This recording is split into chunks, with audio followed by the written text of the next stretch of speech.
jerih payah seorang ibu, seorang Umunah, bukan hanya mendidik anak-anak beliau dari sejak di dalam perut sampai dilahirkan dan dididik sampai sekarang. Kami semua biji-biji beliau selalu mendampingi beliau, tapi beliau masih memperjuangkan Nahdlatul Wathon, masih berjuang demi umat, masih berjuang demi murid-murid ayahanda beliau. Prinsip beliau hanya satu, sebagai tanggung jawab saya nanti, tanggung jawab saya setelah saya bertemu ayah saya nanti, saya telah selesai tugas saya di dunia ini.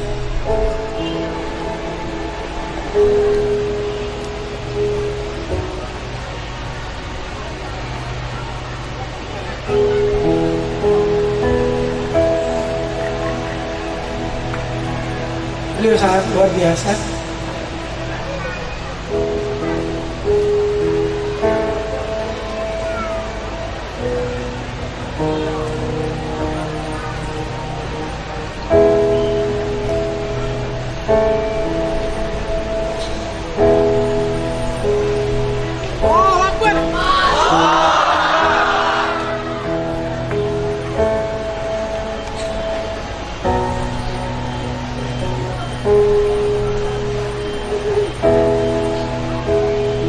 Beliau membimbing bukan hanya di keluarga,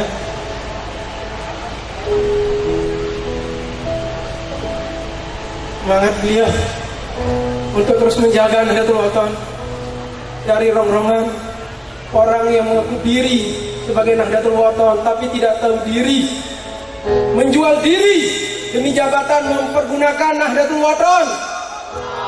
Saya benci kepada Anda, walaupun Anda saudara saya benci. Kenapa kita tidak bersatu? Kenapa harus ada perpecahan di Nahdlatul Wathon? Umunah tidak minta dunia, harta beliau semua untuk madrasah. Beliau pergi dari satu desa ke desa lain. Beliau pergi dari satu provinsi ke provinsi lain. Tidak pernah mengurus yang namanya pribadi. Beliau hanya mengurus Nahdlatul Wathon. Nahdlatul Wathon hanya itu. Setiap napas beliau hanya untuk Nahdlatul Wathon, bukan untuk jabatan dunia, bukan untuk menteri, bukan untuk presiden, bukan. Nahdlatul Wathon tidak boleh dipegang oleh orang-orang yang masih haus akan jabatan dunia.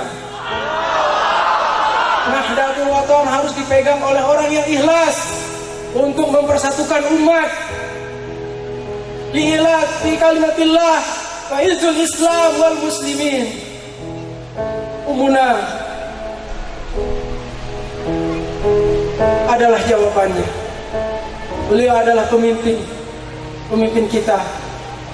Sangat salah kalau kita menganggap beliau seorang perempuan yang tidak biasa, yang tidak bisa apa-apa.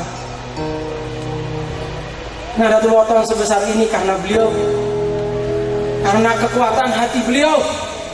Dari sidang-sidang sampai ke Kemenkumham, sampai 100 kali Kemenkumham beliau hadapi. Untuk apa? Demi Nahdlatul Wathon, supaya tidak dinodai oleh hal-hal perpolitikan. Nahdlatul Wathon ini suci, didirikan oleh Nida tercinta Al-Maghfurlah Maulana Syekh Tuan Guru Kiai Haji Muhammad Zainuddin Abdul Majid. Beliau ikhlas mendirikan Nahdlatul Wathon untuk umat, untuk membela nusa dan bangsa, bukan untuk jabatan dunia.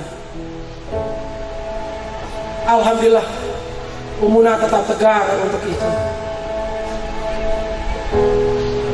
Saya malu, kata beliau, sama ayah saya nanti. Kalau Nahdlatul Wathon ini kenapa-kenapa, itu ketegaran beliau. Makanya kami putra dan putri Umunah itu hanya punya kegigihan, hanya punya jiwa, hanya punya hati untuk membesarkan Nahdlatul Wathon. Kami tidak punya apa-apa, kami bukan orang kaya kok. Kami tidak punya apa-apa, tapi kami punya hati. Kami punya semangat untuk berjuang di Nahdlatul Wathon. Kami punya semangat untuk mempersatukan umat. Kami anti perpecahan. Tapi orang yang mempercahkan dirinya. Tapi orang yang ingin Nahdlatul Wathon ini pecah. Umunah tidak pernah mengajarkan putra-putrinya untuk perpecahan. Tidak pernah mengajarkan putra dan putrinya untuk ingkar kepada pendiri Nahdlatul Wathon. Sudah jelas Nahdlatul Wathon di bawah komando Umunah telah berhasil di 24 provinsi, telah berhasil mempunyai 1.500 madrasah di seluruh provinsi. Meninggal Bapak Maulana Syekh, madrasah NW sekitar 700 madrasah. Dengan kegigihan Umunah, dengan harta pribadi, dengan harta keluarga, beliau keliling untuk membangun madrasah yang sekarang jumlahnya sudah 1.500. Kegigihan beliau sudah sangat luar biasa. Kita apa yang kita berbuat hanya bisa menyalahkan. Harusnya kita bersyukur mempunyai pimpinan dari putri seorang wali yang yakini beliau juga seorang wali. Karena beliau bukan perempuan yang biasa. Saya pernah cerita, beliau menjazahkan saya doa. Beliau sekali baca. Beliau dijazahkan oleh Bapak Maulana Syekh sekali baca tanpa dihafal, tanpa menulis. Sekali Maulana Syekh baca, beliau hafal dan langsung terima ijazah. Dan beliau mengijazahkan saya doa, beliau menulis, saya menulis doa itu dengan bahasa Arab. Saya ketik kurang lebih segini besar lembaran itu penuh, malah lebih sedikit. Itu doa dari beliau. Tapi beliau dengan sekali Bapak Maulana Syekh baca, beliau langsung hafal. Beliau adalah putri Bapak Maulana Syekh yang paling cerdas menurut saya. Terlepas dari beliau adalah umi saya, ya ini adalah fakta ya, fakta apa yang saya lihat, apa yang saya dengar.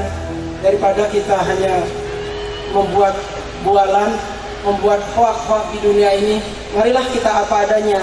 Kalau salah, ngakulah salah. Wah, kita keluarga. Cuma jangan ego yang didahulukan, jangan jabatan yang didahulukan.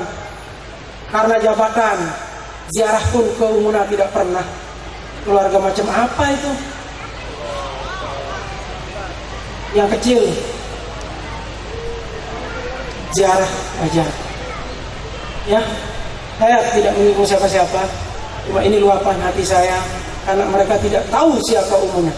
Umunah bisa menjadi ketua umum pengurus besar Nahdlatul Wathon secara sah juga dengan benar-benar pengakuan dari masyarakat, pengakuan dari pengurus. Bukan ambisi pribadi beliau mau menjadi pimpinan. Saksinya masih hidup semua. Yang juga pada saat itu ada yang berapa kali mau dibunuh di saat sekolah di Mandua Mataram. Alhamdulillah dengan kegigihan Umunah menyuruh Brimob Polda Nusa Tenggara Barat untuk menjaga tiang di Mandua Mataram. Tapi tiang tidak kasih dia masuk, dia hanya menjaga di gerbang. Karena 2 mobil selalu mengintai tiang untuk membunuh Zainuddin Sani yang sedang berpidato sekarang ini. Akhirnya amat tiang di Mandua, tiang masuk Mahat, belum berapa bulan berangkat anakku supaya selamat, tuntutlah ilmu dan cepat pulang, kata Umar. Akhirnya tiang berangkat, yang belum selesai di Mahat, tiang disuruh berangkat. Karena kenapa? Karena jiwa tiang terancam. Karena kenapa? Karena nama tiang Tuan Guru Bajang. Yang berbicara ini bukan hoak, apa adanya, tiang tidak menyinggung siapa-siapa. Kita perlu mengungkap fakta di Hadi NW ke-66 ini. Semoga hati kita terbuka, jangan ada ego lagi ya. Jangan menjual NW, jangan melacurkan diri demi jabatan, jangan melacurkan diri demi kekuasaan. Mari kita pertahankan NW ini, kita satukan umat ini. Kasihan umat terpecah belah dengan gaya-gaya sombong kita. Sudahilah sombongan itu. Kesombongan itu adalah milik Allah Subhanahu wa taala. Manusia sekali tersebut gempa be pada pelai, sekali teinggur be pada pelai. Betul?